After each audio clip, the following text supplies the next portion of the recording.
Hello everyone, manalangin po tayong lahat. Mahal naming Diyos ng pag-ibig, salamat po. Taimtim po kaming nagpapasalamat sa iyo dahil sa dakilang pag-ibig at biyaya mo sa pagsugo sa Panginoong Hesukristo sa mundong ito, dahil po sa pagmamahal mo sa mga kaluluwang nakatadhana sa walang hanggang pagkawasak sa impyerno, at sa papahintulot sa Kanya na dalhin ang lahat ng mga kasalanan na nagawa namin sa aming buhay at sa pagpapatawad sa aming mga kasalanan magpakailanman sa pamamagitan ng Kanyang sakripisyo.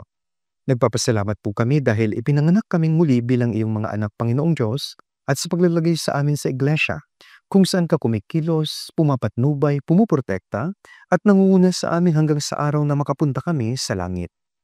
Salamat din po dahil pinagkatiwala mo po sa aming iglesia ang misyon ng pangangaral ng Ebanghelyo hanggang sa dulo ng daigdig at sa paggabay sa amin upang maingatan ang Ebanghelyo na nasa amin. Panginoon, dalangin po namin ang mga misyonaryo na kumahayo sa iba't ibang lugar sa buong mundo. Dala ang Ebanghelyo, maging ang kanilang pamilya at ang mga iglesia na kanilang pinaglilingkuran. Alam mo po ang kanilang sitwasyon, kaya humihiling kami sa iyo na tingnan mo po ang bawat isa sa kanila. Dagdagan mo po ang mga bilang ng mga naliligtas sa kanila at matibay nawa na maitatag ang mga iglesia. Sa amin pong lahat na nabubuhay sa iglesia, ang banal na Espiritu nawa ang magdali sa aming sama-sama sa pag-ibig upang mahalin namin ang mga brothers at sisters na may isang puso at isipang hanggang sa araw na kunin mo na po kami. Tiyakin mo po nawa na walang anumang panlabas na kakulangan sa amin sa pangangaral ng Ebanghelyo. Sa umaga ng linggong ito, turuan mo po kami ng mga salita na aming kailangan na maintindihan. Patnubayan mo po kami ng iyong salita. Buksan mo po ang aming puso ng maluwang upang matanggap namin ang salita mo, Panginoong Diyos, sa loob namin at kumilos nawa ito upang maisagawa namin ito ng lubusan. Ito po ang aming dalangin sa pangalan ng Panginoong Hesukristo. Amen. Buksan po natin ang ating mga Biblia sa John chapter 13, verse 34 and 35. John chapter 13, verse 34 at verse 35. Isang bagong utos ang sa inyo'y ibinibigay ko na kayo magmahalan sa isa't isa. Kung paanong minahal ko kayo, magmahalan din kayo sa isa't isa. Sa pamamagitan nito ay makikilala ng lahat ng mga tao na kayo ay aking mga alagad kung kayo'y may pag-ibig sa isa't isa. Gaya po ng inawit ng choir, ang ating pinakamimithi sa buhay ay ang langit. Naniniwala po ako na kung walang langit, o kung hindi tayo makakapunta sa langit, walang kabuluhan ang mabuhay sa mundong ito. Lumalakad tayo sa landas na ito patungo sa makalangit na tahanan. Ngayon at maging bukas, lumakad ang Panginoon sa landas na ito at ipinakita niya sa atin ang daan at ginawa niya tayong mga alagad niya upang sumunod sa daang ito. At bilang kanyang mga alagad, ang daan na dapat nating lakaran ay ang magmahalan sa isa't isa. Kasabi po niya dito, sa pamamagitan nito ay makikilala ng lahat ng mga tao na kayo ay aking mga alagad kung kayo may pag-ibig sa isa't isa. Bilang tagasunod ng Panginoon, isang pinakamahalagang aspeto ng pagiging alagad ay ang pagmamahalan sa isa't isa. Ang alagad ni Kristo ay may katangian ni Hesukristo. Ang katangian ito ay nakadetalye sa John chapter 13 na binasa natin kanina. Ang katangian ito ni Kristo ay dapat nating maisagawa bilang kanyang mga alagad. Kapag may katangian tayo ni Kristo, ang mga buhay natin ay ganap na mapabago mula sa pamumuhay para sa ating kapakanan tungo sa pamumuhay para sa kapakanan ng ibang tao, gaya ng ginawa ng Panginoong Jesus. Sabi sa unang Korinto, chapter 10, verse 24, huwag hanapin ng sino man ang kanyang sariling kapakanan, kundi ang kapakanan ng iba. Ito po ay tumutukoy sa kahalagahan ng pagtulan sa katangian ni Hesukristo at sa kanyang pag-ibig. Sabi rin po sa unang Korinto chapter 13, simula verse 4 hanggang 7, ang pag-ibig ay matiisin at magandang loob. Ang pag-ibig ay hindi mainggitin o mapagmalaki o hambog. Hindi magaspang ang kilos. Hindi ito pinipilit ang sariling kagustuhan, hindi mayayamutin, hindi nagtatala ng mga pagkakamali, hindi ito natutuwa sa masamang gawa, kundi natutuwa sa katotohanan.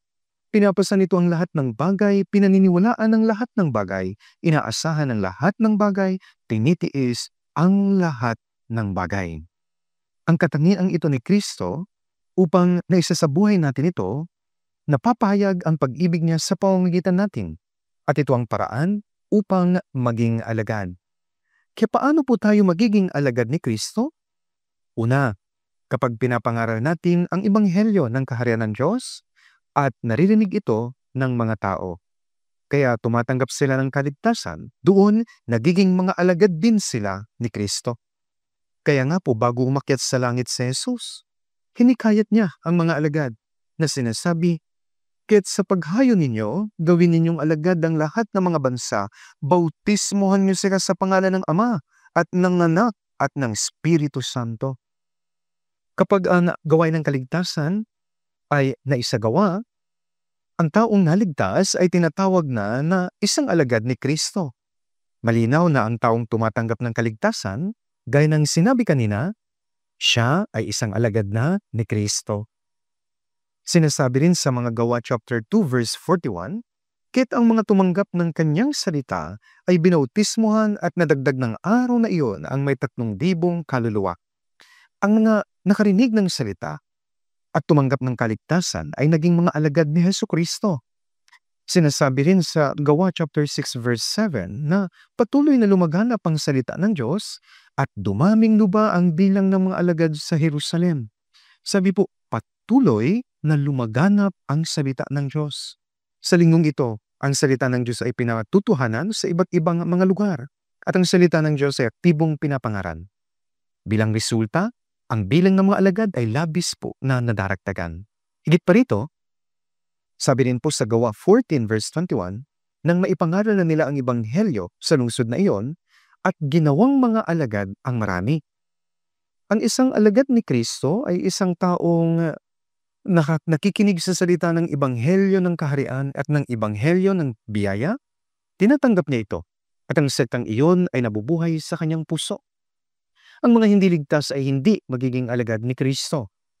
Ang mga naligtas naman ang magiging mga alagad ni Kristo.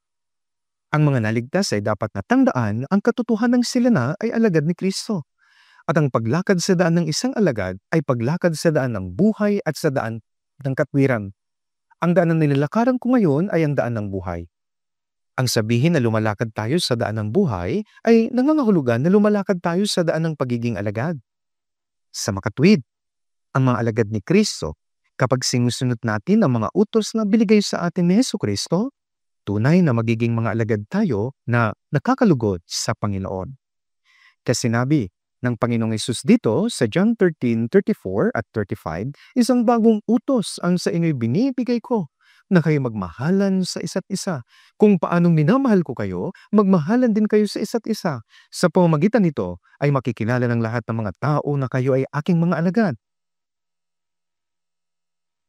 Kung kayo'y may pag-ibig sa isa't isa."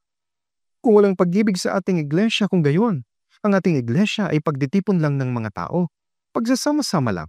Pero ang iglesia po natin ay puno ng pag-ibig ni Kristo. Sa loob ng pag-ibig na ito ni Kristo, ang pagsunod ay naitatatag at ang pagnanais na masunod ang mga utos ni Kristo ay maalab na mapupukaw sa atin, na nag-aakay sa atin na kusang loob na maglingkod sa Panginoon. Ang alagad ni Kristo ay isang taong natututo mula sa Panginoon at sumusunod sa kanyang halimbawa.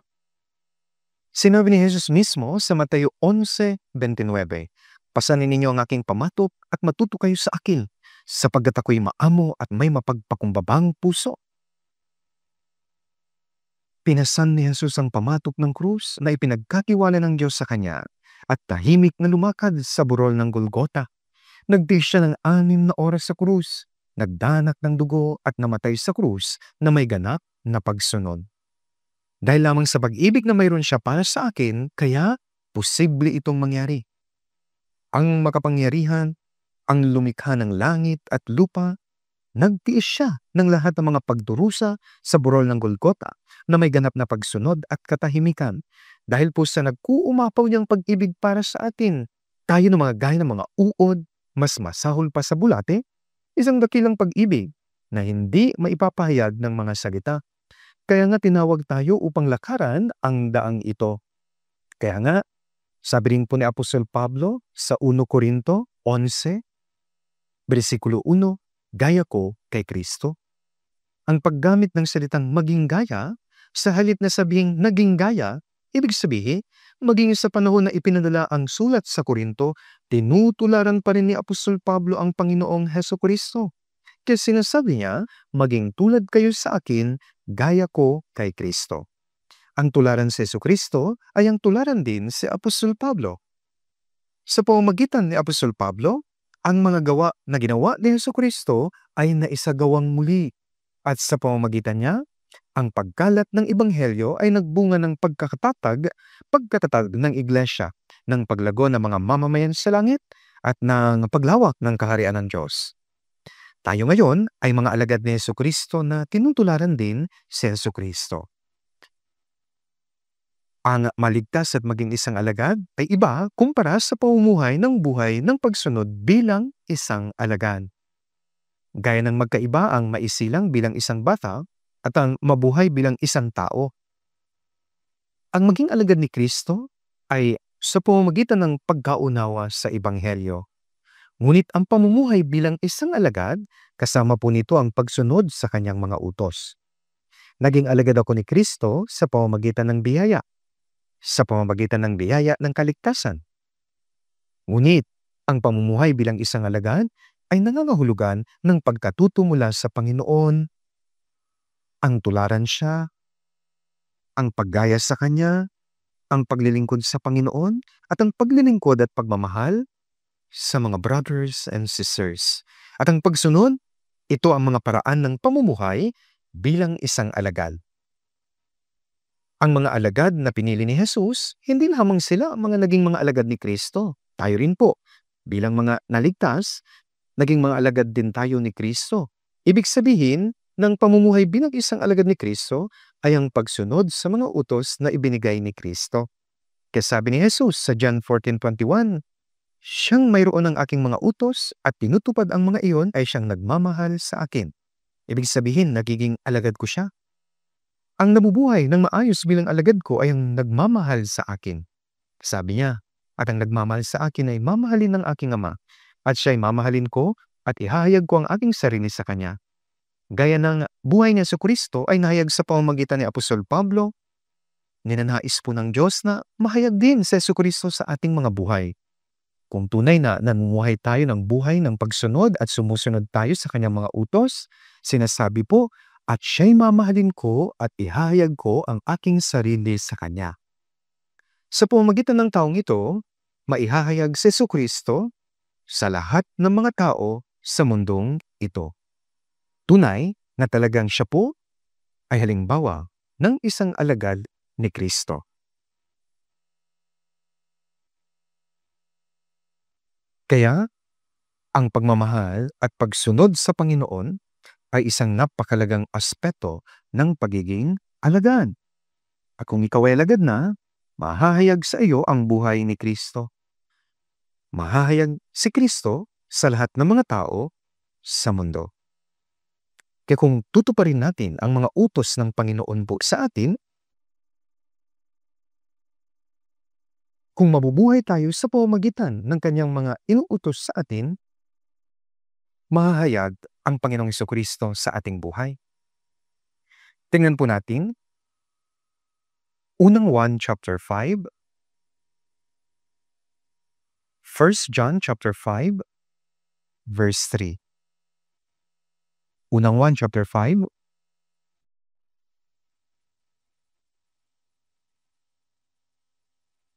verse 3.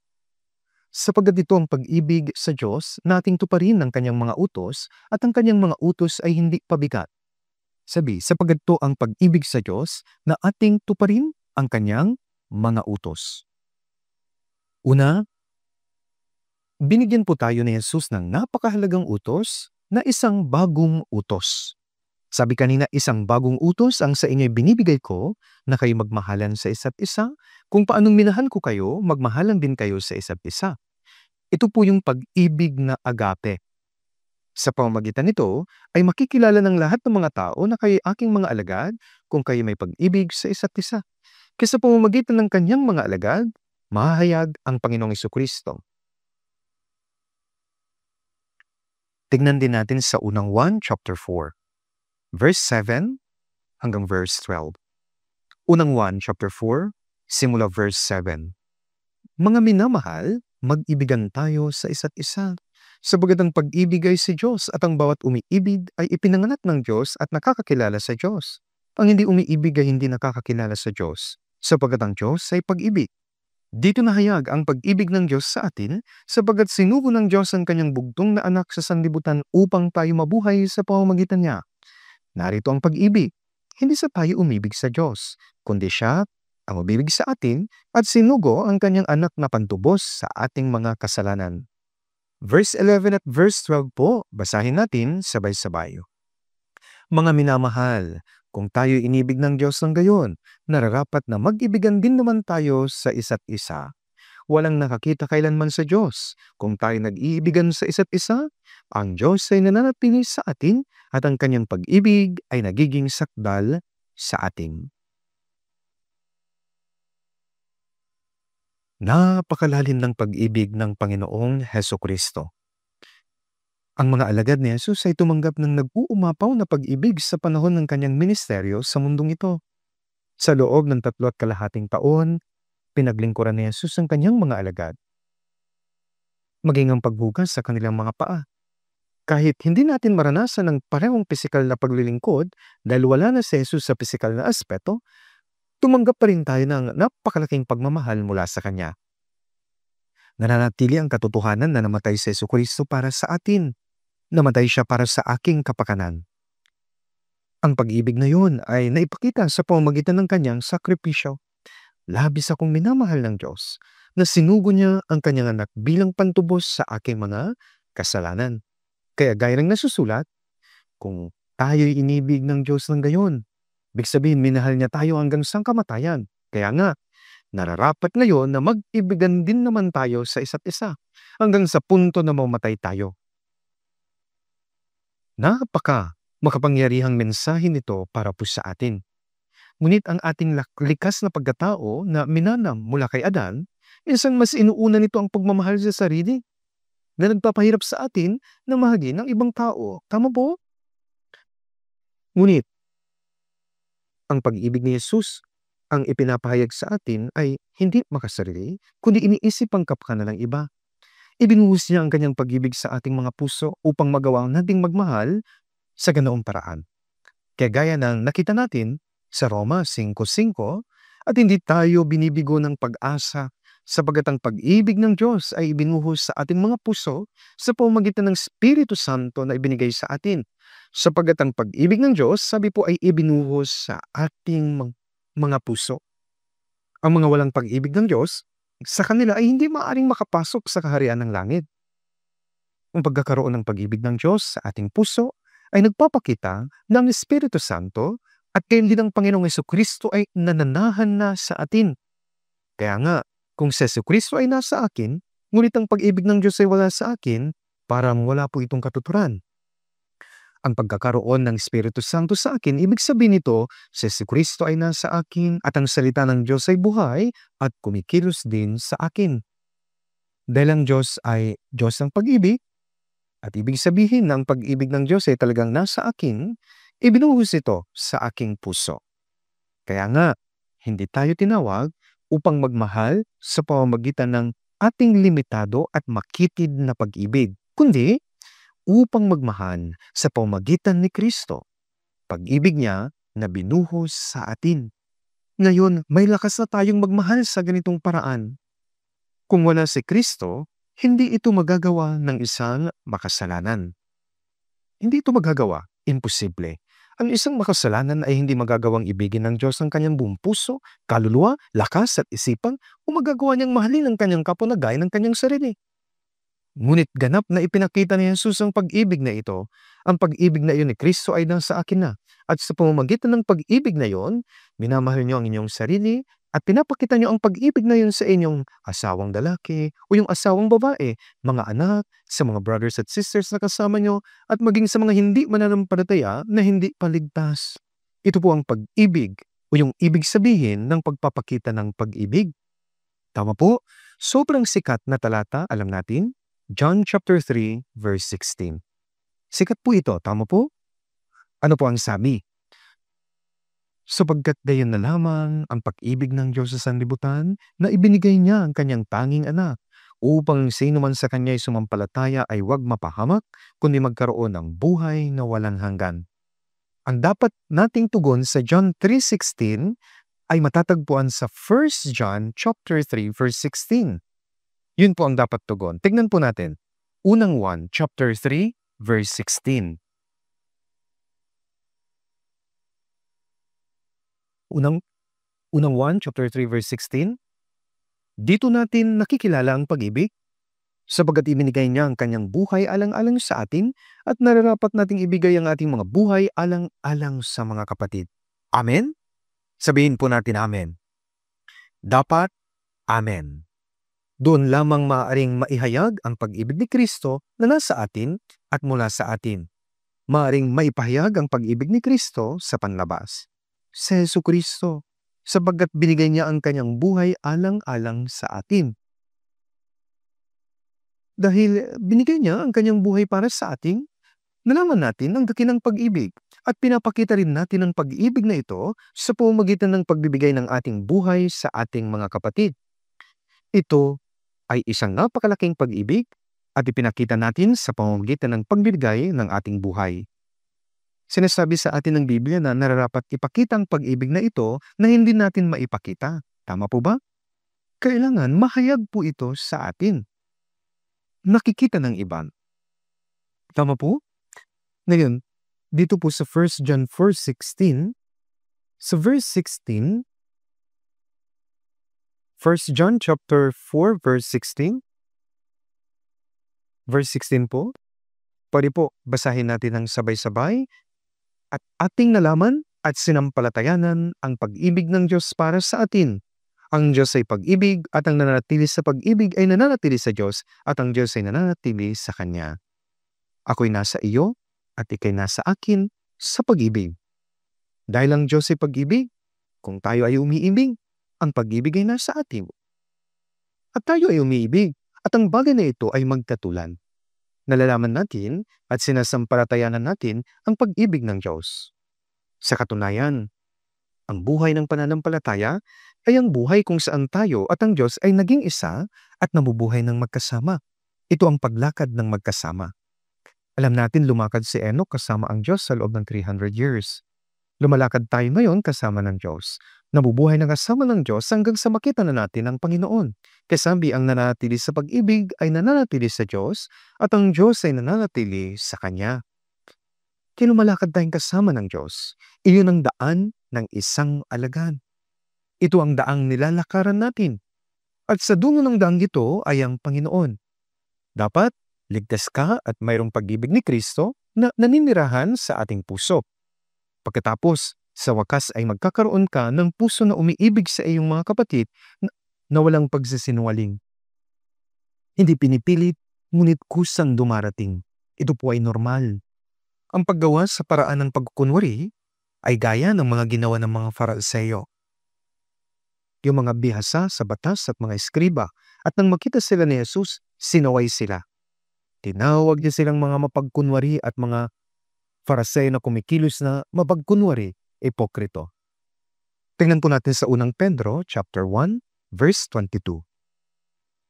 Bago mag-unang 1, ay ang una at ikalawang Pedro. Punta muna mo tayo sa unang Pedro, chapter 1, verse 22. Basahin po natin sabay-sabay. Ngayong nilinis na ninyo ang inyong mga kaluluwa sa pamamagitan ng inyong pagsunod sa katotohanan, kaya't kayo may tunay na pag-ibig sa isa't isa, mag-ibagan kayo sa isa't isa ng buong alab mula sa dalisay na puso. Isa itong kautusan. Sabi niya, ngayon nilinis na ninyo ang inyong mga kaluluwa sa pamamagitan ng inyong pagsunod sa katotohanan. Ang salita ng Diyos, ito po yung katotohanan. Ang katotohanan ng katotohanan ay ang ebanghelyong ito. Dito po ang salita ng ebanghelyo. Kaya sa Efeso 1:13, sa kanya kayo rin naman na nakarinig sa salita ng katotohanan, ang ebanghelyo ng inyong kaligtasan. Ito ang pagsunod, tama po? Kaya ngayon, sabi niya, sa pamamagitan ng inyong pagsunod sa katotohanan, ibig sabihin narinig na ninyo at sinampalatayanan ng ebanghelyo ng kaligtasan at nilinis na ninyo ang inyong mga kaluluwa. Nilinis na ang kaluluwa, ngunit hanggang saan? Kasing dalisay ng Diyos. Kung ating mga kaluluwa ay hindi kasing dalisay ng sa Diyos, walang maaring makapunta sa langit. Kapag nangyari yun, ang mundong ito ay magiging langit. Hindi ito nais ng Diyos. Hanggang saan nalinis ang ating kaluluwa? Gaya ng Diyos, kapag naririnig natin ang ebanghelyong ito, inuunawa ito, tinatanggap ito, at nauunawaan ang pag-ibig ng Diyos na nagpapatawad sa ating mga kasalanan magpakailanman na walang kasalanan. Sa oras na maunawaan natin ito, ang ating mga kaluluwa ay nalinis na at naging tunay na dalisay gaya ng Diyos. Kapag nangyari ito, kapag ang kaluluwa mo ay naging kasing dalisay ng sa Diyos, bibihagin ka po ng pag-ibig ng Diyos. Kaya't ikaw ay magiging biyag ng pag-ibig ng Diyos at gagabayan sa pamamagitan ng pag-ibig ng Diyos. Kaya dito papasok yung sinabing ang pag-ibig ng Diyos ang gumihimok sa atin. Ngayon ay dinadala tayo ng Diyos sa daang ito. Gayunpaman, hindi ako pinipilit, kundi kusang loob kong sinusunod ang daang ito dahil ito ang paraan upang suklian ang biyaya ng Diyos.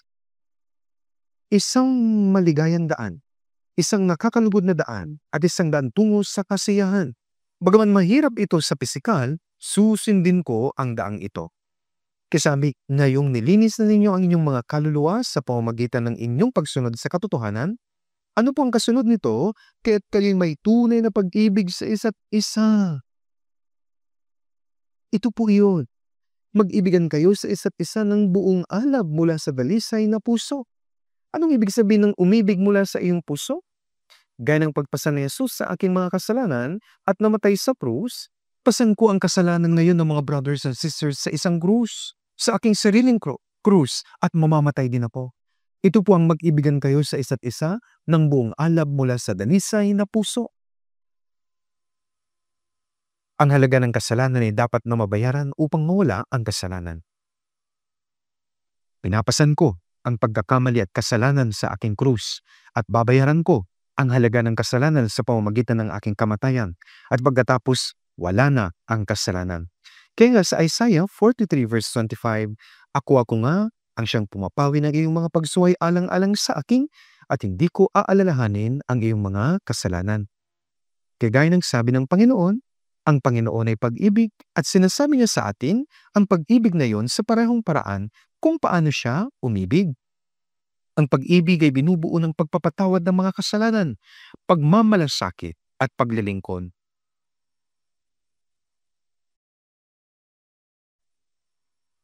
Ang pagpapatawad ay isang bagay na ginagawa na may puso, at ang pagmamalasakit at paglilingkod ay mga bagay na ginagawa sa pamamagitan ng mga kamay at paa. Ang pagpapatawad ay isang bagay na dapat kong ikamatay bago gawin. Ito ang pagtanggi sa sarili at ang pag-alis sa lahat ng pagmamalaki. Dapat kong itanggi ang aking sarili at pasanin ang kasalanan ng ibang tao sa aking krus at mamatay upang makapagpatawad. At ang pagmamalasakit ay nagagawa sa pamamagitan ng pagsasakripisyo at pagdurusa. Ito ang pagsasanay ng tunay na pag-ibig. Kasabi po ng Panginoong Hesus, ang sanlibutan ito ay isang lugar kung saan nagsasama ang mga umiibig sa isa't isa. Kasi Matthew 5:46, sapagkat kung umiibig kayo sa mga umiibig lamang sa inyo, anong ganun din pala meron kayo? Hindi ba ganyan ang ginagawa maging ng mga maniniil ng buwis? Anong gantimpala ang mayroon sa pagbibigay at pagtanggap mula sa inyo at sa pag-iibigan sa isa't isa? Hindi ba ganyan din ang ginagawa maging ng mga maniningil ng buwis? Hindi ba ganito rin ang ginagawa ng mga hindi ligtas sa mundong ito? Sapagkat kung umiibig kayo sa mga umiibig lamang sa inyo, sabi, anong gantimpala meron kayo? Sapagkat maging ang mga makasalanan ay iniibig ang mga umiibig lamang sa kanila. Dapat nating higitan ng gayong klaseng pag-ibig at ibigin silang mga napupuot sa atin. Yung mga laban sa atin, silang mga nagbibigay sa atin ng maraming sakit. Sila ang dapat mahalin. Ito ang paraan ng paglago ng pananampalataya. Ganito ang paraan kung paano tayo magiging gaya ni Kristo. Gaano na kalaki ang nabugong pagkatao ni Kristo sa akin? Gaano na ako ngayon kalapit sa Panginoon? Ang mga tanong na ito ay ang pagsukat kung gaano ako umiibig. Ang ibigin ng mga umiibig sa akin, kaya itong gawin maging ng mga makasanlibutang tao at mga makasalanan. At higit dito ay ang pag-ibig doon sa mga hindi umiibig sa akin, sa mga naiinggit sa akin, naninibugho, napupuot, maging laban sa akin, gaya ng ginawa ni Jesus, gaya ng ginawa ni Esteban. Magsumikap tayong tumawid sa ganitong uri ng pag-ibig. Sinabi ni Jesus sa John 15:9, kung paanong minahal ako ng Ama, ay gayon din naman minamahal ko kayo, manatili kayo sa aking pagmamahal. Sa verse 10, kung tinutupad ninyo ang aking mga utos, ay mananatili kayo sa aking pag-ibig, gaya ng aking pagtupad sa mga utos ng aking Ama, at ako'y nananatili sa kanyang pag-ibig. Nabanggit ang kautosang ito, kasi sa ating main scripture, isang bagong utos ang sa inyo binibigay ko na kayo magmahalan sa isa't isa. Kung paanong minahal ko kayo, magmahalan din kayo sa isa't isa. Sa pamamagitan nito ay makikilala ng lahat ng mga tao na kayo ay aking mga alagad kung kayo may pag-ibig sa isa't isa. Ito ang ibig sabihin ng pananatili sa pag-ibig. Ito ang anyo ng isang church na nag-uumapaw sa pag-ibig at ito ang anyo ng isang pamilya na nag-uumapaw sa pag-ibig. Yes po, maaari rin po itong mangyari sa pamilya. Kasabi sa Efeso 5:25, mga asawang lalaki, mahalin ninyo ang inyong mga asawa, gaya ni Kristo na nagmahal sa iglesia at ibinigay ang kanyang sarili alang-alang sa kanya. Ang pag-ibig ng asawang lalaki sa kanyang asawang babae ay agape love. Nang pasanin ni Jesus ang ating mga kasalanan, sabi niya, maaari kong kunin ang kasalanan ito pero hindi ito. Hindi po ganoon. Pinasan ni Jesus ang lahat ng kasalanan sa krus. Maging yung mga hindi naisip na kasalanan at hindi natin kayang unawain. Gaya ng ginawa niyang iyon, sabi ng Biblia sa Efeso 5:25, mga asawang lalaki, mahalin ninyo ang inyong mga asawa, gaya ni Kristo na nagmahal sa iglesia at ibinigay ang kanyang sarili alang-alang sa kanya. Sinusubok nito ang mga lalaki na umibig sa parehong paraan. Sa parang ito lamang maaaring lumago ang ating pananampalataya. Kung isang tao ay nabubuhay ayon sa kanilang natural na pamumuhay, hindi lalago ang kanilang pananampalataya at hindi sila mapapalapit kay Kristo. Ito ang sinasabi ng Diyos, kagaya ng nakasulat sa Colossus chapter 3 verse 19, mga lalaki, ibigin ninyo ang inyong asawa at huwag kayong maging malupit sa kanila. Isang tahanang nag-uumapaw sa pag-ibig, gaano kaganda ito? Ang church na nag-uumapaw sa pag-ibig, napakaganda po nito. May narinig po akong patutuo noon, sabi niya. Nang dumating ako sa church na ito, ibang-iba ito sa mga church na naduluhan ko. Dito, naglilingkod ang mga brothers at sisters sa bawat isa. Nagmamalasakit sa bawat isa. At pinipin nilang maigi ang kanilang mga salitang sasabihin. Sabi pa niya, inisip ko, wow, may church pala na ganito. Ito ay isang tunay na church kung saan kumikilos ang pag-ibig ng Panginoon. Nakarinig na kayo ng mga ganitong patutuo? Di po ba? Nakarinig na rin po ako. Ito po ay dahil lumalago tayo na parang gaya ni Kristo at nag-uumapaw ang ating pag-ibig. Kaya napapatawad ng mga alagad ni Kristo ang iba, gaya ng pagpapatawad ni Jesus sa kanila bilang kanyang mga alagad. Gaya ng nabanggit ko po kanina, ang pag-ibig ay nagsisimula sa kapatawaran ng mga kasalanan. Ang ibig sabihin ng pag-ibig ay ang pag-ako sa kasalanan ng iba at hindi ang paghatol sa kanila. Ang pagpapatawad ay hindi madali. Kahit ang Diyos ay hindi kayang basta na lang patawarin ang mga kasalanan natin ng walang kapalit. Dahil sa hustisya ang Diyos, ang kanyang kuot at galit ay yumalaki at hindi niya tayo basta-basta mapapatawan. Ang hustisya ay nangangailangan ng paghatol. Ngunit dahil ang pagpataw ng hatol sa atin ng mga minamahal niya ay magdadala sa atin sa impyerno, kaya pumarito siya sa anyo ng tao.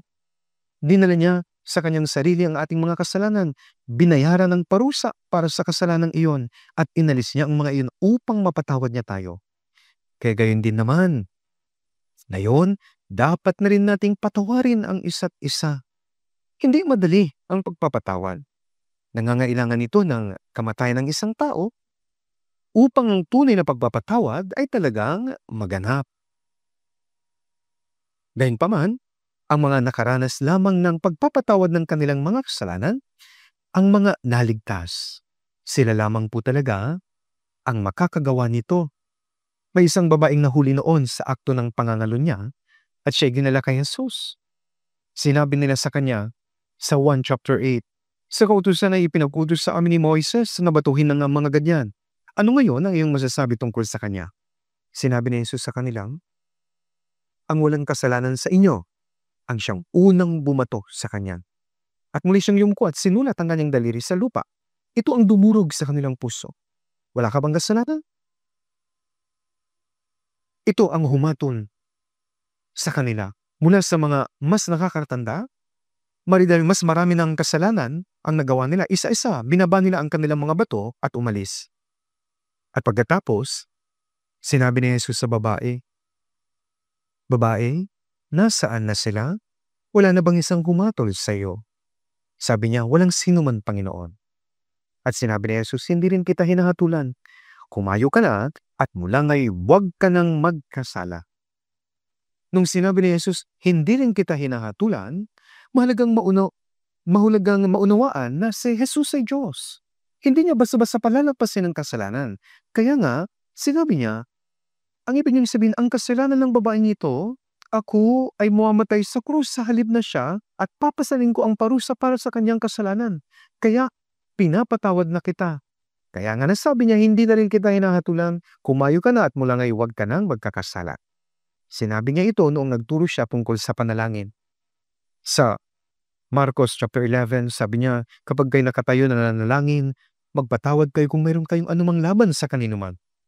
Ito ay isang putos mula kay Jesus upang patawarin kayo sa inyong mga kasalanan ng inyong Ama na nasa langit. Kayo rin naman, habang nabubuhay kayo sa mundong ito, dapat niyong ipahayag ang inyong mga kasalanan, magsisi, talikuran ng mga ito, at maging kung minsan ay tatanggap talaga ng disiplina. Kapag ginagawa niyo po ito, ang inyong Ama na nasa langit ay patatawarin ang inyong mga kasalanan. Gayun din naman, sa buhay niyo pagkatapos ng kaligtasan, dapat po niyong patawarin ang anumang kasalanan na nagagawa ng mga brothers and sisters. Ibig sabihin nito ay ang pagtalikod sa iyong pride o yung pagmamataas. Dalhin ang mga kasalanan nila na gaya at pagpasan ng iyong sariling krus. At sa patalinhagang pananalita, magdanak ka ng iyong sariling dugo upang mabayaran ang kaparusahan ng kanilang mga kasalanan at alisin ang mga iyon. Kaya nga sinabi ni Jesus ng ating Panginoon sa kanyang mga alagad sa Matthew 16, "Kung sino man ay ibig sumunod sa akin, tanggihan niya ang kanyang sarili at pasanin ng kanyang krus at sumunod sa akin." Ang isang alagad ay sumusunod sa guro. Tungkol ito sa pagsunod sa guro. Upang makasunod ka sa akin, una tanggihan mo yung sarili mo. Isantabi ang pride at pasanin mo ang iyong krus. Tinuring din ni Jesus ang krus na kanyang sariling krus. Ibig sabihin ba nito ay may nagawang kasalanan si Jesus? Gaya ng nasusula. Unang 1:3-5, nalalaman ninyo na siya ay nahayag upang magalis ng mga kasalanan at sa kanya ay walang kasalanan. Si Jesus ay walang anumang kasalanan. Kaya bakit niya tiniis ang krus? Nagdanak ng kanyang dugo bilang kabayaran para sa kasalanan at nagdusa ng labis na kahatulan. Ang sariling krus ni Jesus ang nagdala ng aking mga kasalanan. Hindi po ba? Opo, tama po. At ang krus na pasan ko ay hindi para sa aking mga kasalanan. Kaya paano nalutas ang mga kasalanan ko? Ang mga kasalanan na nagagawa natin nang hindi natin nalalaman ay nalilinis sa pamamagitan ng pagpapahayag. Habang ang mga kasalanan na nagagawa natin ng sadya ay nalilinis sa pamamagitan ng pagsisisi sa pagtalikod sa mga iyon at kung minsan ay sa pamamagitan po ng disiplina. Ganito nalulutas ang mga kasalanan ko. Naintindihan niyo po ba? Ngayon, ang krus na pasampo ay simbolo naman ng parusa para sa kasalanan. Kung gayon, kaninong mga kasalanan ang pasan ko sa krus ko? Ito ang kasalanan ng mga taong galit sa akin, mga naiinggit sa akin, naninibugo sa akin, o maging mga taong laban sa akin, sila man may brother o sister o iba pa. Dapat kong pasanin ang mga kasalanan nila at mamatay para sa kanila. Ito ang ibig sabihin ng pagsunod kay Jesus. Kaya nga sabi niya, kung ang sino man ay ibig sumunod sa akin, tanggihan niya ang kanyang sarili at pasanin ang kanyang krus at sumunod sa akin. At sabi rin sa John 15:13, walang mahigit pang dakilang pag-ibig kaysa rito na ibigay ng isang tao ang kanyang buhay dahil sa kanyang mga kaibigan. Ang pinakadakilang pag-ibig ay ang pag-ibig ni Jesus na pinakita sa krus. Saan na ipapakita ang pag-ibig natin? Nakikita po ito sa krus na pasan natin. Kaya nga, wala nang higit pang dakilang pag-ibig kaysa rito na ibigay ng isang tao ang kanyang buhay dahil sa kanyang mga kaibigan. Ito po ang krus. Ito ay sa tao, hindi si Jesus. Kapag pinapasan natin ang kasalanan ng iba at binibigay ang ating sariling buhay, ito ang pinakadakilang pag-ibig. Ipinakita o ipakitang pag-ibig na iyon ang kahulugan nito. Bakit? Sapagkat gayon kakamahal ng Panginoon, kaya dapat mo ring ipakita ang gayong pag-ibig. At ganyan ang isang alagad. Ganyan ang paraan ng pagsunod sa Panginoon. Ito ang daan ng pagsunod sa Panginoon. Tingnan din naman po natin sa Colossus chapter 3, verse 12 hanggang 14. Colossus chapter 3, verse 12 hanggang 14.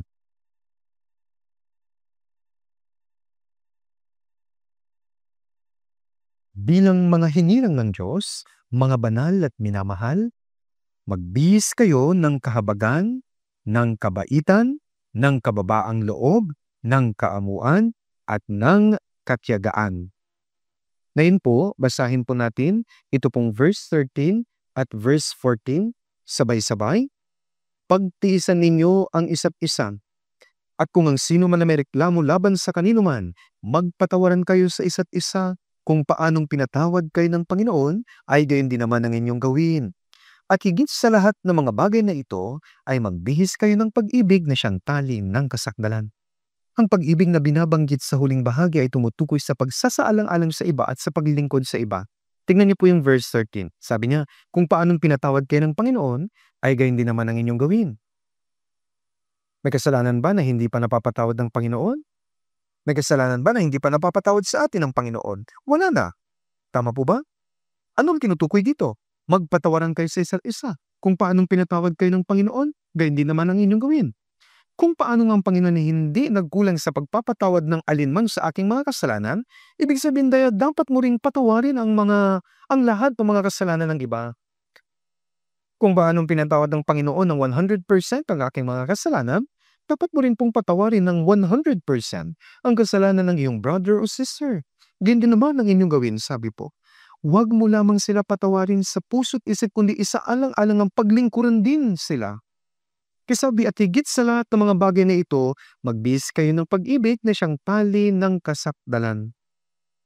Ang pag-ibig na iyon ay nagiging sakdal. Ganun ang pagsunod sa kautusan.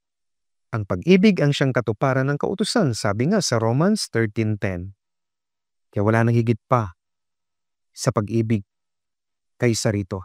Kung hindi mo kayang magpatawad, kung ang kasalanan ay nanatili, kung ang paghahatol ay hindi nawawala sa iyong puso, ang galit at puot ay magpapatong-patong at mananatili itong masakit sa iyong puso. Di po ba? Kaya sabi niya, ako nga ang siyang pumapawi ng inyong pagsuway, alang-alang sa akin, at hindi ko aalalahanin ang iyong kasalanan. Ibig sabihin nito, kapag hindi binayaran ng Panginoon ang kabayaran para sa kasalanan at hindi siya nagpatawad, ang kasalanan ay mananatili at hindi ito madadala ng Panginoon. Kung paano pinatawad niyan lahat, tayo rin ay dapat magpatawad para sa kapayapaan ng ating puso. Kasabi at maghari sa inyong puso ang kapayapaan ni Kristo. Upang ang kapayapaang ito ay maghari sa ating puso, dapat tayong magpatawad. Kung hindi tayo magpapatawad, mawawala ang kapayapaan sa puso. Iyan ay magiging parang kadiliman. Lumakad kayong gaya ng mga anak ng liwanag, sabi po sa Efeso 5. Nais ng Panginoon na mamuhay tayo ng buhay langit sa kanyang iglesia upang maranasan ang buhay langit bago pa tayo umunta roon. Ito mismo ang kaharian ng Diyos. Kasabi, kanyang sinubot sila. Ang kaharian ng Diyos ay hindi darating na may mga palatandaang makikita. At di rin nila sasabihin, tignan niyo rito, narito, naroon, sapagkat basta ninyo ang kaharian ng Diyos ay nasa inyo. Sabi niya, nasa inyo. Ang church na ito ay ang kaharian ng Diyos. Kaya ang kapayapaan ni Kristo, ang hari ng kapayapaan, ang namumuno at mamumuno sa atin, gagabay sa atin at mangmuna sa atin. Yan ang sinasabi. Nasa inyo, ang church na ito ang kaharian ng Diyos. May kapayapaan. Tingnan din po natin sa Efeso, chapter 4, verse 31 at 32. Efeso, chapter 4, verse 31 at 32. Verse 31 at 32, lahat ng pait, galit, puot, pag-aaway at paninirang puri ay inyong alisin, pati lahat ng kasamaan, at maging mabait kayo sa isa't isa, mga mahabagin, nagpapatawad sa isa't isa, gaya ng pagpapatawad sa inyo ng Diyos kay Kristo. Gaya ng pagpapatawad ng Diyos sa lahat ng mga kasalanan kay Kristo, magpatawad din naman kayo ng ganon. Ano ang dapat ninyong alisin? Sabi dito, lahat ng pait, galit, puot, pag-aaway, paninirang puri ay inyong alisin, pati lahat ng kasamaan. Ang mga yan ay dapat ninyong alisin. Sabi ng himno, abandon, hate, quarrel, envy, jealousy. Hindi ko kayang awitin yung himno kasi may tumatawa na agad. Anyway, alisin ang galit, pag-aaway, alisin, inggit, paninubugho, at mali ng isa't isa. Ganyan ang church. Alam niyo po yan. Bakit tayo ang mga alagad ni Kristo? Dahil nagpapatawad tayo sa iba. Ganito ang katiwanak. Ang pagpapatawad ay isang gantimpala. Sapagat pinasan niya ang krus, ginawa siya ng Diyos sa Panginoon at Kristo itong si Jesus na inyong ipinako sa krus. Kaya tayo rin ay dapat magpatawad at magmahal upang maging mga alagad na sumusunod sa Panginoon. Sa pamamagitan nito, may gantimpala na matatanggap sa harap ng Panginoon. Ito ay mahayag sa kaluwalhatian. Kaya napakahalaga ang pagpapatawad at pagmamahal. Sa pamamagitan nito, may gantimpala tayong matatanggap. Tignan din natin. Kawikaan, chapter 19, verse 11.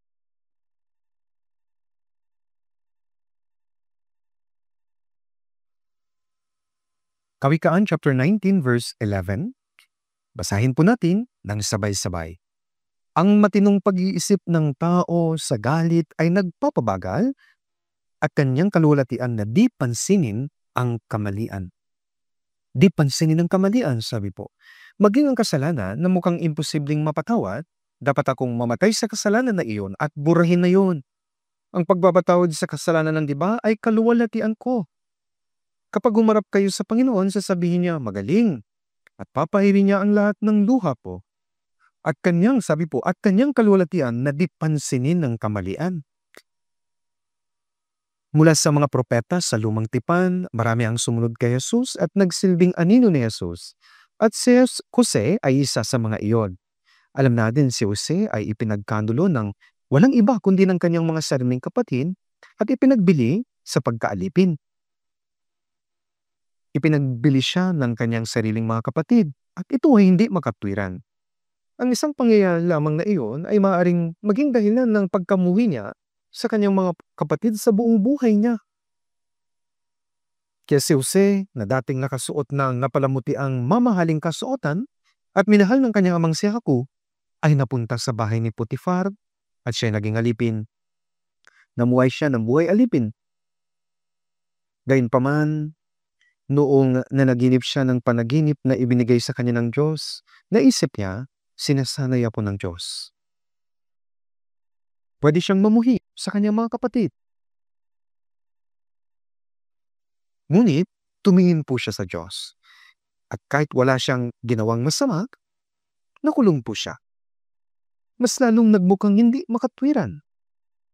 Kahit na naglingkod siya bilang punong alipin sa bahay ni Potifar at ginawa ng maayos ang kanyang trabaho, itinapon pa rin siya sa kulungan. Kinung una, sinanay si Jose sa pamamahala ng sambahayan ni Potifar. Pagkatapos, pinangasiwaan niya ang lahat ng mga gawain sa kulungan. Natuto siyang mamuno. Natuto rin siyang mangasiwa sa mas malalaking bagay. Pagkatapos niyon, inilabas siya ng Diyos sa kulungan at kalaunan, siya po ay ginawang Prime Minister ng Egypt. Kaya sa lahat ng paghihirap at pagsubok na pinagdaanan ni Jose, nakita ng Diyos ang kanyang pananampalataya. Nakita niya kung tunay na mahal ni Jose ang Diyos at kung may pusong naayon ang puso ni Jose sa kalooban ng Diyos. Kaya sa lahat ng paghihirap at pagsubok na kanyang pinagdaanan, nakita ng Diyos, yun pong tunay na pananampalataya ni Jose. Buksan na nga lang po natin.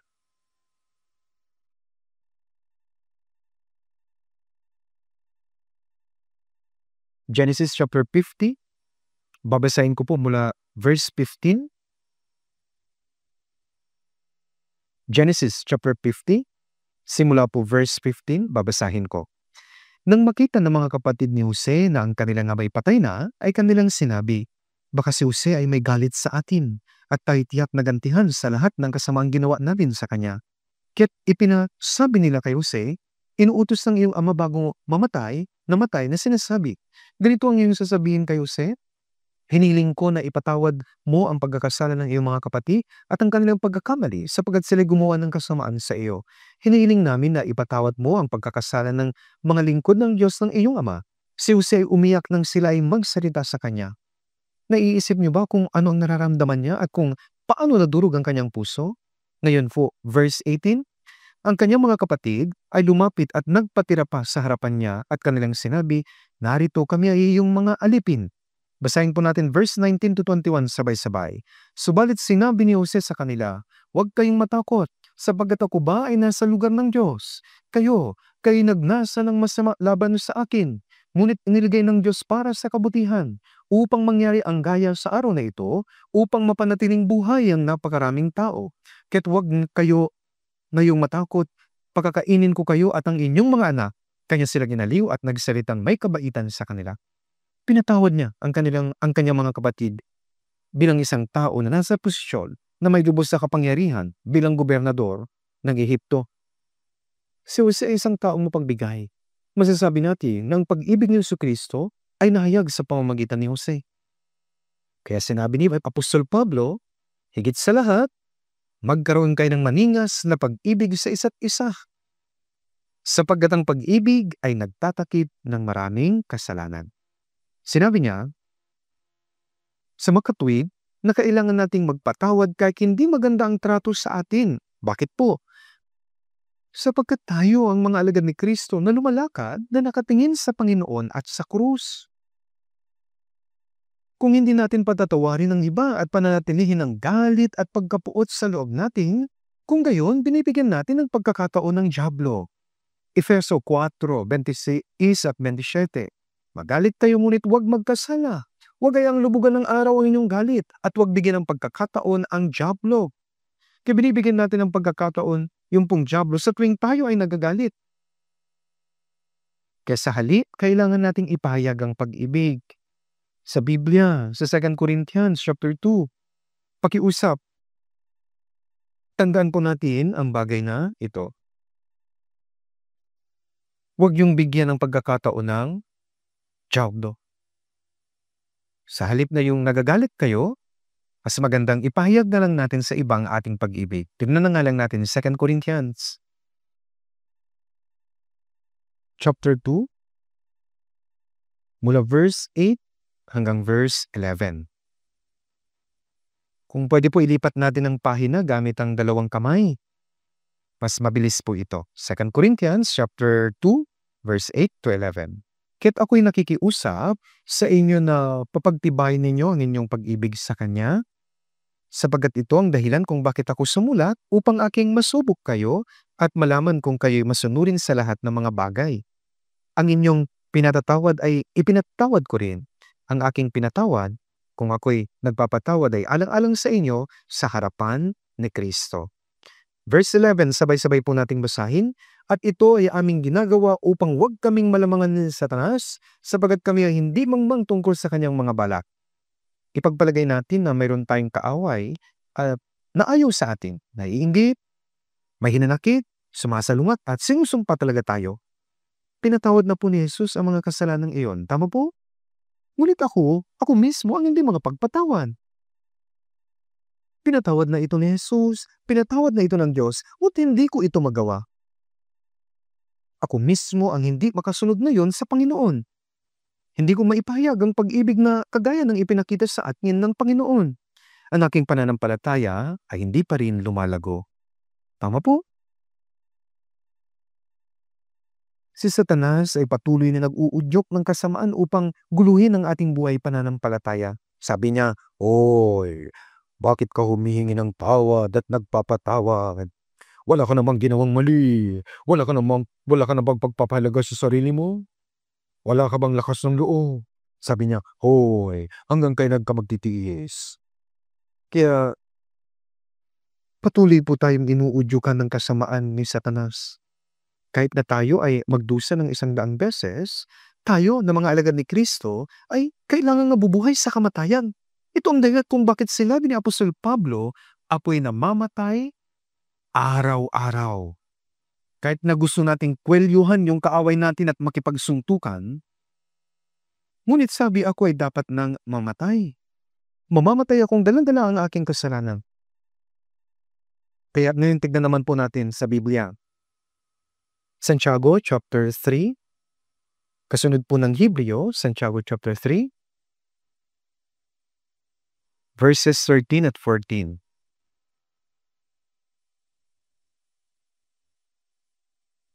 Santiago chapter 3, simula po verse 13. Sino ang marunong at maunawain sa inyo? Ipakita niya sa pamamagitan ng mabuting pamumuhay ang kanyang mga gawa sa kaamuan ng karunungan. Ngunit kung kayo'y mayroong mapapait na paninubugho at pagiging makasarili sa inyong puso, huwag kayong magmalaki at huwag kayong magsinungaling laban sa katotohanan. Ang lahat ng mga bagay na iyon ay laban po talaga sa katotohanan. Verse 15, hindi ito ang karunungang bumababa mula sa itaas, kundi makalupa, makalaman, may sa demonyo. Verse 16, basahin po natin sabay-sabay. Sapagkat kung saan mayroong paninubugho at pagiging makasarili, doon ay mayroong kaguluhan at bawat gawang masama. Saang panig ako dapat tumayo? Yan ang tanong. Kung mayroong kabutihan at kasamaan, sa panig ako dapat tumayo? Hindi ba dapat tayo ay tumayo sa panig ng katotohanan? Hindi ba dapat na tayo ay tumayo sa panig ni Jesucristo? Dapat tayong tumayo sa panig ng pag-ibig at hindi po doon sa panig ng pagkapuot, alitan, inggit, selos. Saang panig ako dapat tumayo? Dapat nating ipahayag o ipakita ang pag-ibig, lalo na kapag mayroon tayong ginagawa para sa gawain ng Diyos. Mayroong laging panggulo si Satanas. Tandaan niyo po yan. Si Satanas ay laging mayroong ginagawa upang hindi magkasundo. Tama po? Pinupukaw niya ang ating emosyon. Kung gayon ay dapat nating isipin, sinusubukan talaga akong guluhin ni Satanas. At dapat agad tayong tumayo at pumanig sa katotohanan, sa pag-ibig at kay Jesus. Ako mismo ang gumagawa ng desisyon. Kaya nga, sabi sa Galatia 2:20, ako'y ipinakong kasama ni Kristo at hindi na ako ang nabubuhay, kundi si Kristo ang nabubuhay sa akin. At ang buhay na ikinabubuhay ko ngayon sa laman ay ikinabubuhay ko sa pamamagitan ng pananampalataya sa anak ng Diyos na sa akin ay nagmahal at nagbigay ng kanyang sarili dahil sa akin. Sabi po, ang buhay na ikinabubuhay ko ngayon sa laman, ako mismo ang gumagawa ng desisyon, ay ikinabubuhay ko sa pamamagitan ng pananampalataya sa anak ng Diyos. Ano po ang ibig sabihin ng pananampalataya sa anak ng Diyos? Ito ang pag-ibig. Nabubuhay tayo sa pag-ibig na iyon. At tayo po mismo ang gumagawa ng ating desisyon. Binigyan po kasi tayo ng free will. Kung tatanggapin ba natin ang kaligtasan o hindi, ngunit binigyan niya tayo ng free will, ng pagsunod at pagsuway sa buhay pagkatapos ng kaligtasan. Tingnan po natin ngayon sa Lucas chapter 11. Kapag nananalangin, sinasabi, pinatatawad naman namin ang bawat nagkakautang sa amin. Kaya tingnan natin, Luke 11 verse 4. Lucas chapter 11 verse 4, basahin po natin sabay-sabay. At ipatawad mo sa amin ang aming mga kasalanan, sapagkat pinatatawad naman namin ang bawat nagkakautang sa amin, at huwag mo kaming dalhin sa tukso.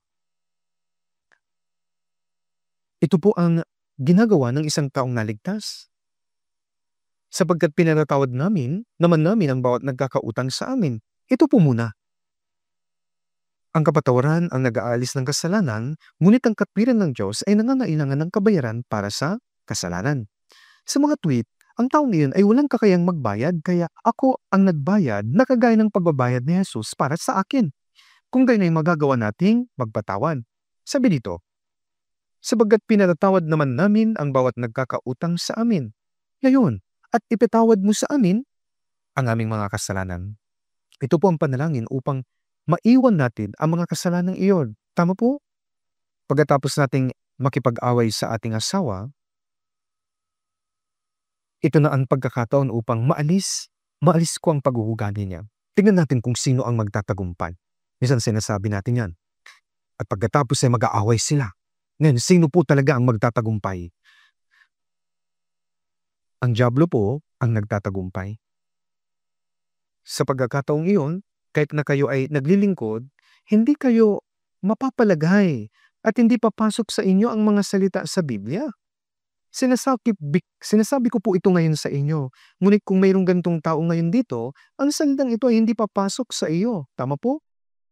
Hindi ko ito magagawa, hindi ko kayang gawin, sasabihin niya. Pagkatapos ang salitang ito ay hindi papasok sa iyo. Tama po? Tama po ba? Hindi nyo magagawang makipag-fellowship o manalangin at magiging mas masakit po ito. Kung magagawa lamang ninyong magpatawad, sapat na po iyon. Ano po ba ang big deal? Dadalhin niyo po ba ito hanggang sa langit? Kailangan niyo po itong itapon ng mga kasalanan na yan. Itapon. Sa mundong ito, ibaon na. Napag-usapan po namin ito minsan nung pumunta po kami sa mission sa Africa. Sabi namin, ilibing natin ang isang bagay na kailangan nating itapon habang namumuhay tayo sa ating buhay pananampalataya sa Africa. Kahit na ito ay kasalanan na gumagambala sa akin habang ako ay nabubuhay sa aking buhay pananampalataya o humahadlang sa akin sa aking buhay pananampalataya, ilibing na natin ito. At tayo ay pumunta. Ito po ang dahilan kung bakit ang mga taong pumupunta sa Africa at bumabalik ay nagbabago sa kanilang buhay pananampalataya. Ito po ay sapagkat tinatapon nila ang mga bagay na humahadlang sa kanilang pananampalataya. Kaya kailangan natin itong itapon. Kung hindi ko magagawang magpatawad, ako din mismo ay magdurusa. Ang pagpapatawad ay bunga ng Espiritu at bulaklak ng pag-ibig. Tignan natin sa Kawikaan 24. Verse 29. Kawikaan 24, verse 29. Basahin po natin, ito pong verse 29, sabay-sabay. Huwag mong sabihin, gagawin ko sa kanya ang ginawa niya sa akin. Kung anong ginawa niya, iyon ay igaganti ko sa kanya. Sinasabi mo, nagagantihan mo siya. Kung ano ang ginawa niya sa iyo, hindi tama ang ganito. Ang sabi, huwag mong sabihin, sabi po. Kung gagawin mo iyan, kagaya ka rin po niya. Sa ibang salita, kung gagawin mo ang parehong ginawa ng ibang tao sa iyo, ang parehong kasalanan, ang parehong pagkakamali, kagaya ka na rin ng taong iyon. Kung ikaw ay magiging isang tao na tunay na lumalago sa pananampalataya, kung gayon, ay dapat palampasin mo na lang iyon. Ito po yung tama. Ibig sabihin, nahayaan na lang iyon.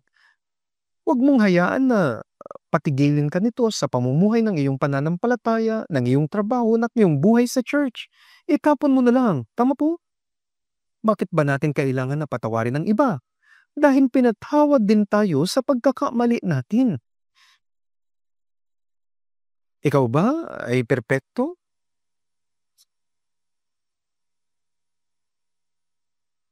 Hindi po. Paano ang bawat isa sa atin? Hindi rin. Hanggat tayo nabubuhay ay may laman sa mundong ito. Tayo ay magkakaroon ng mga pagkakamali at mga kasalanan. Alam man natin yun o hindi, nagkakasala pa rin tayo.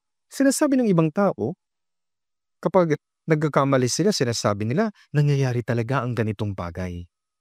Kapag ang ibang tao naman ang nakagawa ng kasalanan, sabi naman nila, ay grabe ang sama nila. Tinatawag ito sa mundong ito na double standards, di ba? Dapat mayroon tayong pag-iisip na ilagay ang ating sarili sa sitwasyon ng iba.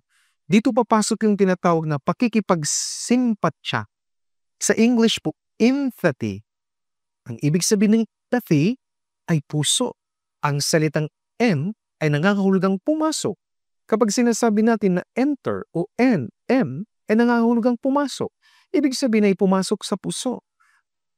Pumapasok tayo sa puso ng ibang tao at iniisip na gaano nagdurusa ang kanyang puso, gaano siya nasasaktan, gaano siya nahihirapan pagkatapos siyang makagawa ng mga kasalanan at pagkakamali. At kapag nakita nating nagsisisi sila, tayo ay makikisempatya. Kaya't sinasabi natin ito na huwag humusga. Ito ang patunay na lumalago na ang ating pananampalataya. Kasi sabi, ang awa ay nagtatagumpay laban sa paghuhukom. Ang awa ay nagtatagumpay po laban sa paghuhukom. Gaano tayo dapat magpatawad? Sabi ni Jesus, kung magkasalang iyong kapatid, sawayin mo siya. At kung siya'y magsisi, patawarin mo siya. Kung siya'y magkasala laban sa iyo ng 7 ulit sa isang araw, at 7 ulit siyang bumalik sa iyo na nagsasabi, nagsisisi ako, dapat mo siyang patawarin. Nakalagay po yan sa Luke 17:3-4.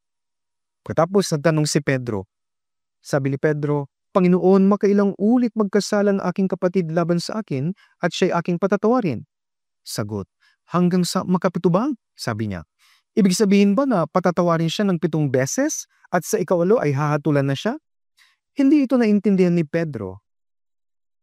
Kaya, sumagot si Jesus sa kanya. Sinabi ni Jesus sa kanya, hindi ko sinasabi sa iyo hanggang sa makapito, kundi hanggang sa makipitumpung-pito. Mateo 18:22. Hindi ito natatapos sa 7 ulit. Ilan daw? 70 times 7. Ibig mong sabihin, 490? Ilang beses? Ilang ulit yon? Kailangan mong gawin ng 490 times? Ngunit hindi mo kayang magpatawad ng 490 times bago ka pa tumayo sa harap ng Panginoon. Anong ibig sabihin ito? Paano mo dapat patawarin ng ibang tao kapag nagpapatawad ka? Ibig sabihin nito, kung paanong pinatawag ng Panginoon ang iyong mga kasalanan magpakailanman, dapat ka rin magpatawad sa ibang tao ng unlimited. Magpakailanman. Ibig sabihin, magpatawad ng kasalanan magpakailanman. Tama? Ang nagpapatawad ng kasalanan ay humahanap ng pagmamahalan, ngunit ang nagpapaulit-ulit sa usapin ay naghihiwalay ng magkakaibigan. Ang taong ito ay tuluyan ng kumiwalay sa Diyos at pinaghihiwalay ang mga brothers and sisters. Kaya na, ang nagpapatawad ng kasalanan ay humahanap ng pagmamahalan. Yung nagpapaulit-ulit sa usapin, naghihiwalay ng magkakaibigan. Kaya kung paano itinapon ni Jesus ang aking mga kasalanan sa krus, itapon din natin ang mga kasalanan ng mga brothers at sisters sa ilalim ng ating krus. Mahabag tayo sa kanila at huwag ipaalala pa ito sa kanila. Kalaunan makakalimutan din natin ito. Ngunit kung palagi mong babanggitin ang mga dati nilang kasalanan tuwing nag-aaway kayo, kung gayon, hindi mo ito makakalimutan. Kung hindi mo makakalimutan, hindi ka rin makakapagpapatawad. Tama? Sa tuwing mayroon kayong bagay na pinag-uusapan at nagtalo kayo, mas mabuti na pag-usapan ito kung kailan ito nangyari. Ngunit ang iba ay patuloy itong binabanggit. Ganito ang sinasabi nila, ganyan ang ginawa mo dati sa akin. Ganyan ang ginawa mo dati at ngayon ito naman ang ginagawa mo. Kung ganito, hindi ka pa ba talaga lubos na nagpapatawad, di ba? Kasabi, ang nagpapaulit-ulit sa usapin, sino naghihuli na magkakaibigan? At ang isa pang dahilan kung bakit dumating si Jesus, bakit nga ba siya dumating? Para maglingkod. Ang pagpapatawad sa mga kasalanan ay natupad sa pamamagitan ng puso. Nakakamit ang kapatawaran kapag dinala mo ang lahat ng kasalanan sa krus ng iyong puso at pagkatapos ay aalisin mo ito. Kaya ito pa yung isa pa, ang pagpapatawad sa mga kasalanan ay sa pamamagitan ng puso. At isa pa, upang tignan ang isa't isa at maglingkod.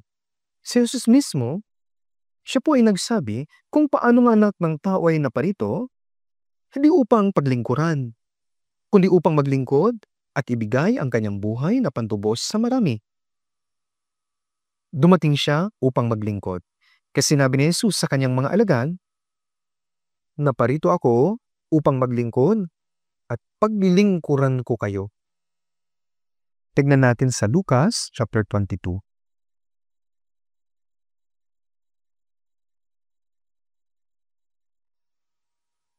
Lucas chapter 22, verse 24 hanggang 27. Nagkaroon ng isang pagtatalo-talo sa gitna nila, kung sino kaya sa kanila ang ituturing na pinakadakila. At kanyang sinabi sa kanila, ang mga hari ng mga hintil ay nagpapanginoon sa kanila, at ang mga may otoridad sa kanila ay tinatawag ng mga tagapagpala. Subalit sa inyo hindi gayon. Sa halip ang pinakadakila sa inyo ang magiging pinakabata at ang pinuno ang siyang naglilingkod. Basahin po natin ang verse 27 sabay-sabay. Sapagkat alin ang higit na dakila, ang nakaupo ba sa hapag o ang naglilingkod? Hindi ba ang nakaupo sa hapag? Subalit ako'y kasama ninyo na gaya ng isang naglilingkod. Ang nakaupo sa hapag at kumakain ay siyang pinaglilingkuran. Kaya ang naglilingkod ay hindi umuupo at kumakain kundi siya ay nagdadala ng tubig at naghahanda sa hapag. Ginawa yun ng Panginoong Hesus, hindi siya umupo at kumain. Kaya't patuloy na nalilimutan ng mga alagad na si Jesus ang Kristo. Sinabi ni Jesus, hindi ako naparito upang paglingkuran kundi upang maglingkod. At ginawa niya iyon sa harap ng mga alagad at tinuruan sila. Nagkaroon si Jesus ng buhay na pinaglilingkuran ng mga alagad. Nang marinig ng mga alagad ang mga salita ni Jesus, hindi sila sumagot ng ganito. Hindi po. Kailan mo kami pinaglilingkuran? Kami ang naglingkod sa iyo. Ngunit sinabi, subalit ako'y kasama ninyo na gaya ng isang naglilingkod. Gaya ng kung paano ginawa ni Jesus, tayo ngayon ay dapat na maging mga lingkod. Kung tayo ay nagpatawad, kung ganoon ay dapat din tayong maglingkod. Dahil tayo ay naglilingkod, tayo ay tatanggap ng gantimpala. Ang mga bagay na ating ipinaglilingkod ay gagantimpalaan po talaga. Kaya binabago tayo ng Diyos upang magawa po natin ito. Ang mga bagay na ating pinaglilingkod, tandaan po natin, meron pong karampatan po itong gantimpala. Kaya kung kayo ay nagpatawad, kailangan din po ngayon, dahil nakapagpatawad tayo, kailangan na rin nating maglingkod. At sa mga paglilingkod nating ito, meron pong naghihintay na gantimpala. At dito binabago tayo ng Diyos upang magawa po natin ito. Tingnan natin sa Matthew chapter 25. Mateo chapter 25. Simula po verse 33. Mateo chapter 25, verse 33. At ilalagay niya ang mga tupa sa kanyang kanan, subalit ang mga kambing ay sa kaliwa. Pagkatapos ay sasabihin ng hari sa mga nasa kanyang kanan, hali kayo mga pinagpala ng aking ama, manahin ninyo ang kahariang inihanda para sa inyo mula sa pagkatatag ng sanlibutan. Sapagkat ako'y nagutom at binigyan niyo ako ng pagkain. Ako'y nauhaw at binigyan ninyo ako ng inumin. Ako'y taga-ibang bayan at ako'y inyong pinatuloy. Ako'y naging hubad at inyong dinamitan. Ako'y nagkasakit at ako'y inyong dinalaw. Ako'y nabilanggo at ako'y inyong pinuntahan. Pagkatapos ay sasagutin siya ng mga matuwid na nagsasabi, Panginoon, kailan ka namin nakitang gutom at pinakain ka namin, uuhaw at binigyan ka namin ng inumin? Kailan ka namin nakitang isang taga-ibang bayan at pinatuloy ka, uhubad at dinamitan ka? At kailan ka namin nakitang may sakit o nasa bilangguan at dinalaw ka namin? Verse 40, sabay-sabay po nating basahin. At sasagot ang hari at sasabihin sa kanila, katotohanan ang sinasabi ko sa inyo, yamang ginawa ninyo ito sa isa sa pinakamaliit sa mga kapatid kong ito, ay sa akin ninyo ginawa. Ito ang paglilingkod. Kung mayroon man na may sakit sa atin at nasa ospital, dapat tayong pumunta upang aliwin siya. Kung mayroon naman namatayan, dapat tayong makiramay. Ganito ang paglilingkod sa Panginoon. Ito po ay pagsasanay sa pag-ibig. Hindi pwedeng hindi tayo pumunta dahil pagod na tayo o di kaya naaabala, nahihirapan. Dapat pa rin tayong pumunta, lalo na kung hindi naman sila malapit sa atin. Kung may mangyari sa ating kapatid, dapat natin isipin na ito ay malaga sa atin. Ito ay paglilingkod sa mga kapatiran. Hindi lamang ito pag-ibig, kundi paglilingkod din. At pupurihin tayo ng Panginoon. Sabi, yamang ginawa ninyo ito sa isa sa pinakamaliit sa mga kapatid kong ito, ay sa akin ninyo ginawa. Sabi ng kanta, Jesus obeyed himself and took on the role of servant who serves others. Sabi po, ginawa ni Jesus kung paano niya ito tinuro. Kaya nga sa ating main scripture, sa John 13:34 at 35, isang bagong utos ang sa inyo binibigay ko na kayo magmahalan sa isa't isa. Kung paanong minahal ko kayo, magmahalan din kayo sa isa't isa. Sa pamamagitan nito, ay makikilala ng lahat ng mga tao na kayo ay aking mga alagad kung kayo may pag-ibig sa isa't isa. Kaya ang daan ng mga alagad ay daan ng pag-ibig. Ito rin ay daan ng pagpapatawad. Ito rin ay daan ng paglilingkod. Yan ang daan ng mga alagad na dapat po nating lakaran. Kaya nga sa ating main scripture, isang bagong utos ang sa inyo ibinibigay ko, kayo magmahalan sa isa't isa. Sa pamamagitan daw nito, malalaman ng iba na tayo mga alagad dahil may pag-ibig tayo sa isa't isa. Ngayon, basahin pa natin ang isang talata sa unang Korinto, chapter 9, verse 19. 1 Corinthians, chapter 9, verse 19. Sapagkat bagaman malaya ako sa lahat ng mga tao, ay nagpaalipin ako sa lahat upang higit na marami ang aking mahikaya. Sabi niya, upang higit na marami ang aking mahikaya. Kaya dapat tayong matuto na magbigay ayon kay Kristo. Magbigay, sabi po. Sabi ng Biblia, alalahanin ang mga salita ng Panginoong Hesus na siya mismo ang nagsabi, higit na mapalad ang magbigay kaysa tumanggap. Kaya huwag nating subukan na palagi tayong pinaglilingkuran.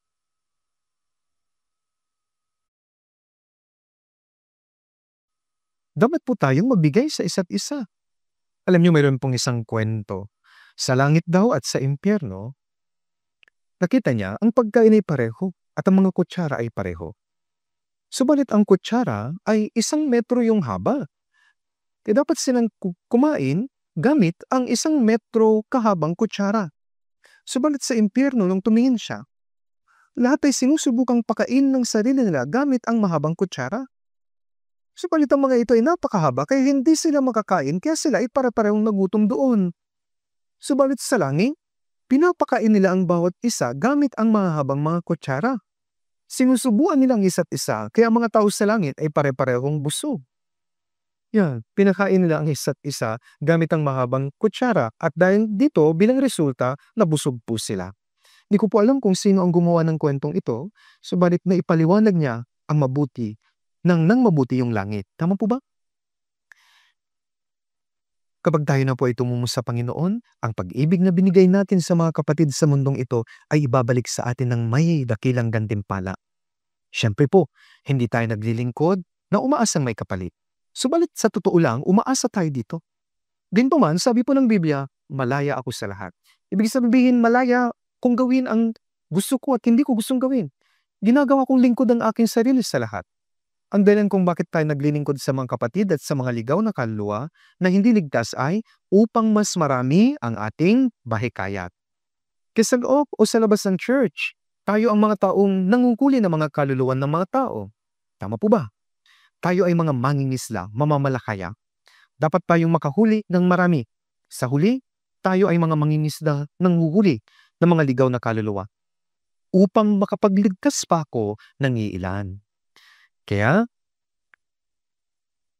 dapat po talaga tayong maglingkod o maging mga lingkod. Dapat tayong maglingkod gaya ng ginawa ni Jesucristo.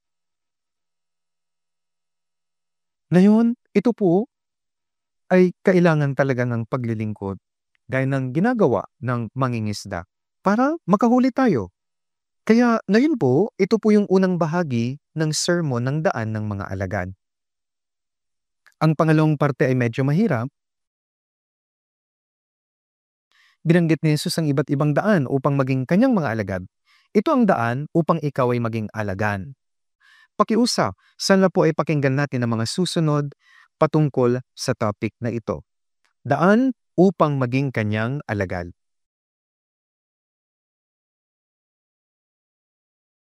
Manalangin na po tayong lahat. Amang Diyos, maraming salamat po.